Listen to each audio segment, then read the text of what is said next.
Case உங்கள் fun sir Keats இன்னைக்கு நம்ம இன்ட்ரெஸ்டிங்கான டாபிக் தான் பார்க்க போகிறோம். வாங்க வீடியோக்குள்ள போகலாம்.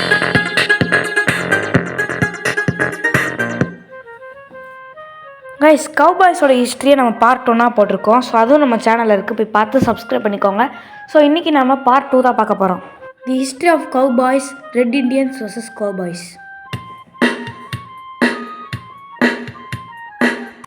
கைஸ், அமெரிக்கன்ஸ்னால் நீங்கள் யார் நினைப்பீங்க? இந்த ஒயிட்டாக இருக்காங்களே இவங்க தான் அமெரிக்கன்ஸா?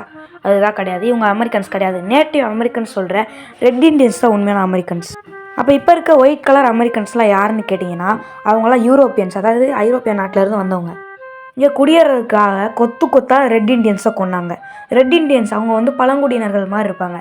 அவங்க இந்தியன்ஸ் கிடையாது. இந்தியன்ஸ் மாதிரி ப்ரௌன் கலர் இருக்கனால அவங்களுக்கு ரெட் இண்டியன்ஸ்னு யூரோப்பியன்காரங்க பேர் வச்சாங்க.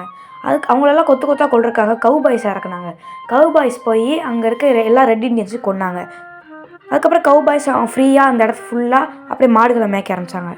ரெட் இண்டியன்ஸும் கொல்ல முடியாது, ஏன்னா அவங்க ரொம்ப ஆக்ரோஷமானவங்க, வில்லெல்லாம் நிறையா வச்சுருப்பாங்க.